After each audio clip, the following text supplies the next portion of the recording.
How much would it cost for 2 passengers to travel from Panama City to Miami? Chapter 5. We can go, together? Flashback. I watched my parents as they stood in the kitchen. Mom was hovering over the stove as she prepared dinner and Papa was over the kitchen sink as he washed dishes. So, did the doctor call today? Papa asked calmly. Mom turned slightly towards him. No, I guess he got busy. You know he's a very busy man, she stated in the same tone as Papa. I know, but you would think he would be able to fit the time in to call us about it. It is an important issue. Papa quickly stopped with dishes and turned completely towards Mom as worry washed over him. I know, dear, but guess what? I'm not worried about it and you shouldn't be. I believe everything will be okay, okay? Mom quickly turned to face Papa as she showed a smile. Okay, I guess, but. No buts. Papa quickly embraced Mom into his arms as she turned around to stir the pot. Not even yours. I couldn't help myself from laughing. The moment they heard me they both jumped and turned with surprise embarrassed expressions on their faces, which made me laugh harder. Evan, how long was you standing there? As I calmed down from laughing I made my way to a stool and sat on it. A while. You should have seen y'all's faces. It's so funny. Disregarding my best efforts I still couldn't help myself from laughing again. After dinner Mom and I was in the living room, sitting watching television as Papa was in the garage making noise with his power tools. Hey Mom, turning her gaze away from the television and onto me, can you tell me what Papa was asking you earlier, about the doctor? She slightly dropped her gaze as she fixed herself to turn towards me as she drew me closer to her. Well, he just wanted surety in my safety for tomorrow. Are you going to be safe? I watched her carefully as she shifted her weight on the chair holding onto her extended belly. Evan, you don't have to worry, everything will be fine. Tomorrow will be a day of fun and we are going to enjoy it together as a family. She patted my head as she brought it down to rest on her lap. I promise nothing bad would happen. You know what, come with me upstairs, you could help me pack my bag for tomorrow. As we made our way upstairs I held onto Mom's hand tightly. The idea of losing her never came to me before. I couldn't help to think that maybe she never thought of it too. Hey, Mom, so what might happen tomorrow that Dad is worried about? Not answering me, she quickly turned the corner as she pulled me into her room. Okay Evan, being that suitcase is already on the bed, you go into the closet and I'll tell you what I want. As I made my way to the closet I had a confused expression on my face. Didn't she heard what I asked? You ready now, Evan? I heard Mom loudly asking as I made my way into my room. Yes Mom, I'm ready. I'm done with the bathroom. As I made my way over to the bed, from the corner of my eye I saw her coming out of my closet. Well, your suitcase is packed. Are you excited for the trip tomorrow? I quickly sat on my bed as I glanced up to her. I guess so. Would you be okay? Of course I'll be okay and I plan to have nothing but fun. Now come on, get into bed so I could tuck you in. As I got under the covers and situated myself comfortably, Mom began tucking the sheets. So Mom, what's South Florida like? It's awesome. 2 of the best theme parks in the world are there, and it's also home of the happiest place on earth. Disney? That's right, and there's SeaWorld, Waterworld, Gator World, they even have a dinosaur world. Wow, that sounds so cool, and would we be able to see them? Yep. There you go, all tucked in. Now go to sleep and tomorrow we will begin our adventure of fun.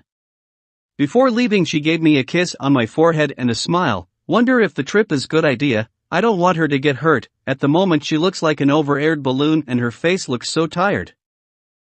Mom and I sat in the back seat as Dad drove the car. The moment we passed the town city limits line Mom piped up, yeah, our big adventure begins. I can't wait for you to meet Mickey Mouse, Evan. I looked up at her with a smile that plastered my face from ear to ear. This is going to be so awesome. I know, right? Ouch. My smiling face quickly left the moment I heard her say ouch. Mom, you okay? She kept up her smile, but it was rapidly fading.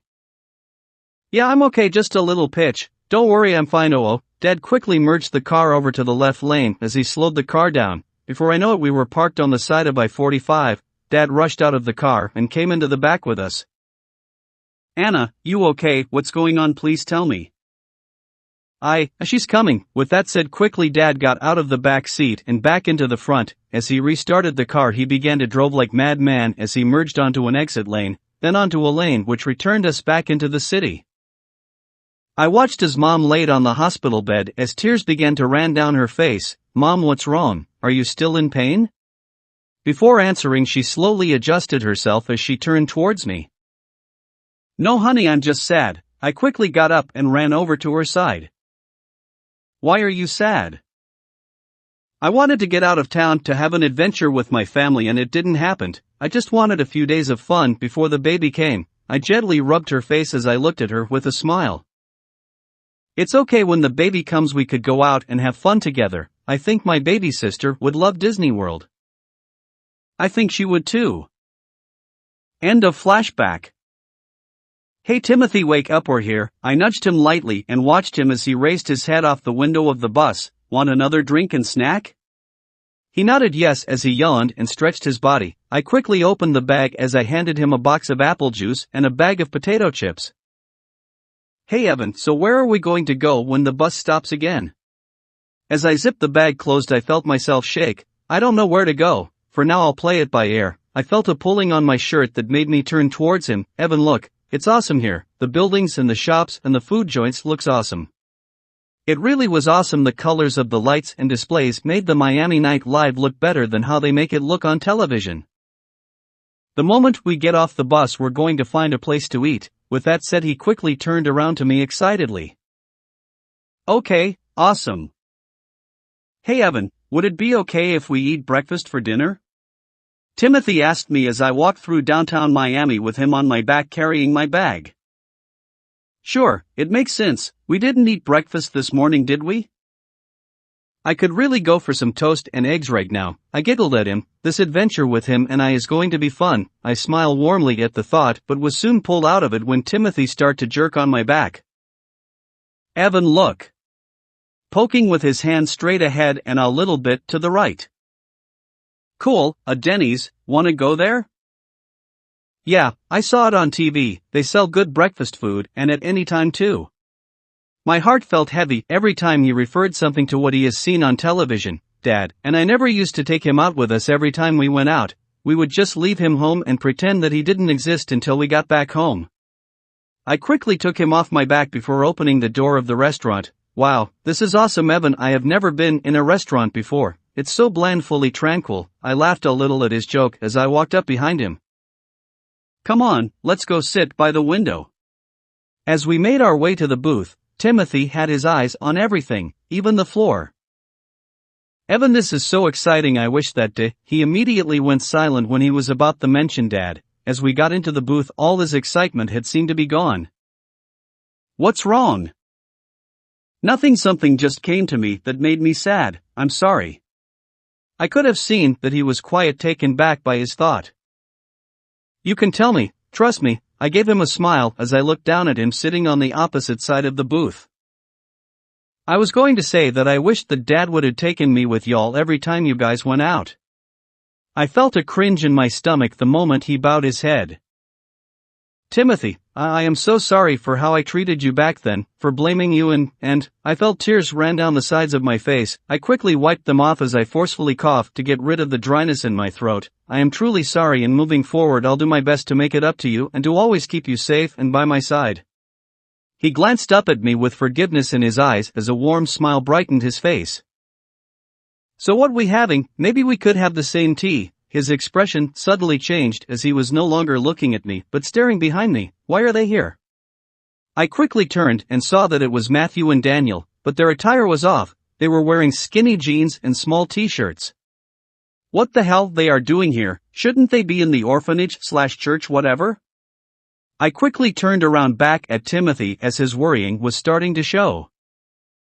"Listen to me, don't look at them, look at me. Keep it cool. We just have to keep our heads low. Plus there's something about them that seems off." "So I hoped you guys enjoyed your late breakfast?"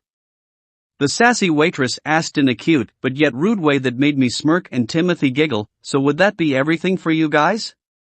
I quickly nodded as I gave her the bill back with money in it. "Okay, thank you and have a good safe night." With that she quickly dashed back behind the counter to the cash register and then into the kitchen. Ready to go? Yeah, but, to go where? He looked up at me confused as I continued to give him a reassuring smile. Don't worry, let me worry about that, okay? Okay, with that said we quickly got up and out the booth. Once outside I gestured for him to get on my back the moment I saw him rubbing his eyes. Evan, I feel sleepy. It's okay, go ahead and sleep. As I made my way towards a park I managed to overheard people talking. As I got closer to pass the park completely I instantly noticed two dark figures coming towards us in the dark. I instantly started to avoid them as I changed directions and headed down the opposite street. In the near distance I managed to see a motel that had a vacancy sign up and light. Before I could have gotten 5 steps in front the building I felt myself being pulled backwards and suddenly being held by both arms. You're that kid that ran off on us in Panama City, aren't you? What do you want, Daniel? Both Daniel and Matthew smiled at each other before one of them answered me. We're here to help you. Bullshit, just stay away from my brother and I. You can't take us and over my dead body if you think you are going to separate us. Oh no, don't get us wrong. We would like to help you get off your feet. I have a friend that's willing to give you a job and a place to stay. Food and other stuff that's important will be provided for you. Daniel cheered on Matthew as he spoke. Why should I listen to you? Do you have anyone else that's willing to offer you what we are giving you? Damn him, I guess if it keeps us safe, especially Timothy, I guess I have no choice. Fine, I'm interested. Good, you guys can sleep at our place tonight and tomorrow we could take you to him. Evan, wake up, please wake up. I slowly rose as Timothy kept on shaking me. Evan, where are we and why Daniel and Matthew are here? Are we going back with them? I watched him shake with worry. Let me start from the beginning. I got up into a lotus position as I drew him into me on the airbed that was centered in the living room, that one of the guys gave me. Last night while you were asleep, I ran into the two and it turned out that they aren't who they say they were, and they are going to help me get a job with a friend of theirs and that will give us a place to stay. I felt him softly pushing against me as he lifted his head to look up at me.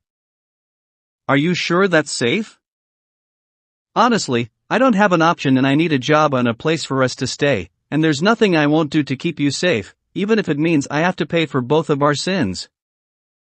Timothy and I sat in the back seat of Daniel's car as he drove while talking to Matthew who was sitting in the passenger seat. Hey Evan, where do you think we're going?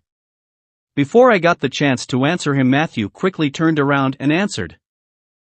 A little place called Congas. He showed a wicked smirk with his answer. So what will my job be? Immediately pulled Timothy into me, causing Matthew hungry-looking gaze to move off him and to connect to mine's. You'll find out soon enough. With that he gave me a small mug smile cough as he slowly turned around in his seat. Knock knock, knock knock. Daniel knocked on the wooden door then quickly stepped back. Wow, this is amazing. What type of house is this and what does levied for means? Timothy looked up at me with wide eyes as he held onto my hand smiling at me. Are you serious?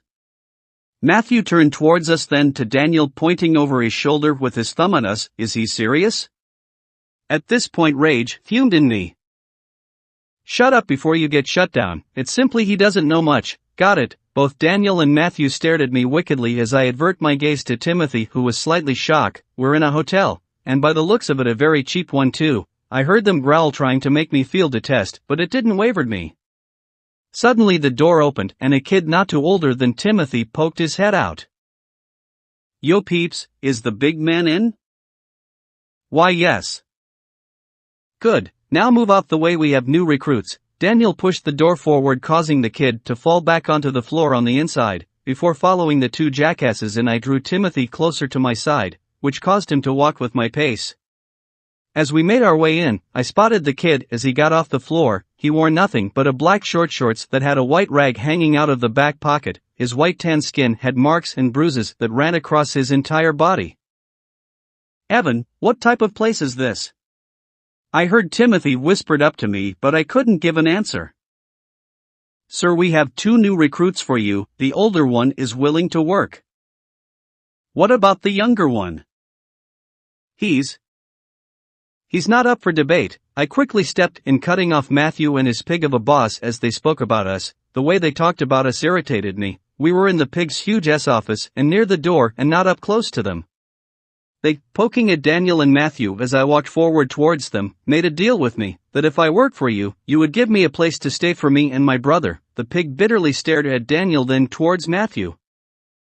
You are right, if you work for me I'll make sure you get food, clothes, and a place to sleep. However, your brother will have to work too. Being that he is small, I'll give him tasks suitable for him to do. Before I could had objectified to his proposal. Understood, both big brother and I will work and in return accept your kindness. Timothy quickly walked forward towards the pig's desk and stretched out his hand. The pig quickly got up and leaned over the desk as he took my brother's hand into his and shook it gently. Good, Daniel and Matthew will show the both of you to your room. He quickly released Timothy's hand as he sat back down. Daniel, here, take this, put them in room B305. Daniel and Matthew lead the way as we exited the elevator. Hey, Timothy? He quickly looked up to me. As our gazes met, I continued to whisper to him, I will do everything in my power to make sure they don't get to you. When they give you a task, tell me, and I'll do it. But Evan, I want to protect you too. I was shocked, but mostly happy when you stood up for me with those two. I would like to do the same thing too. I understand, but it's my job to keep you safe. Let me do the worrying for both of us. Timothy gave me a surrendering smile before dropping his head to look forward again. Okay guys, we're here, B305, hope you guys enjoy the commodities and whatever. I'll see you guys first thing in the morning to give you both your uniforms and the rules of this place. With that said, Matthew gave me the pass keys for the door and took off cheerily with Daniel, who was staring hard at Timothy. Let's go in. I quickly inserted the key in the lock. Immediately the lock unlocked and opened the door slightly. Wow, this is awesome. We have our own beds, kitchen and TV. We even have a washer and a dryer. Timothy was so excited he literally bounced from wall to wall. Quit messing around, laughing at his silliness. Come, let's go to bed. Hopefully those two dingbats will bring food when they come tomorrow. As Timothy was comfortable under the covers, I tucked him in as I watched him fall asleep peacefully. I promise no one here will come close to you. Okay, listen up. Both Timothy and I stared at Daniel as he stood in front of us as we stuff ourselves with cereal. The only time you should be in uniform is when you're on the clock. You will be given a schedule of time slots when you should be working and when you have a day off. If you are chosen by the boss and it is your day off, it will be cancelled. Say what? How is that fair? I immediately cut him off. Simply, he's the boss. The number one rule you should know is that whatever he says goes, and another important rule, rule number 2, never question him or his choices. Punishment is suited for those who gets out of line. Punishment? What the hell you mean punishment? Well, you see, the boss don't believe in kicking out his employees or killing them like his other associates or friends, so he would punish them in any way he seems fit. I could have felt Timothy watching me with a worried and confused expression. So you're telling me we're his slaves? No employees, 'cause you are getting paid and he is providing you with the 3 basic needs. Anything else we need to know about this place or the boss? I felt my brain scramble when I mentioned him as the boss. Nope, most of your education will be learnt on the job. Finally, Matthew tuned in. Your fridge is stocked and cabinets are as well. It's time for us to go. Your schedules are on the table. Best of luck to both of you. After that announcement, Daniel and Matthew easily guided themselves out the door. Well, tomorrow is my first day, I noted. Timothy looked up at me, then down at his schedule. I start on Tuesday. My task is to bring fruit to the boss, but it doesn't say what type of fruit. My face went flush with worry as different types of disgusting thoughts ran through my mind. Just be careful, okay? Once you deliver the fruit, get out as soon as possible. Not saying to be rude. If he talks to you, be polite, but if anything funny happens, let me know, okay? Okay, but the important thing is that we're together, right? Yes, and nothing will change that. I quickly hugged him as I made my way over to my bed. I'm going to make more cereal. You want some? I simply nodded as I turned on the television to the cartoon channel. Maybe this might be a beginning of something good for the both of us. Mom, please take care of Papa. I miss the both of you. And please watch over Timothy when I'm not around. I promise I'll make everything right again for Timothy and I. I laid back on the bed, head with the pillow under my back. Here you go. What you watching? Cartoons, want to join me? He nodded quickly as he climbed onto my bed and sat next to me. I immediately drew him closer into me as he leaned his head up under my arm. Nothing will hurt him again.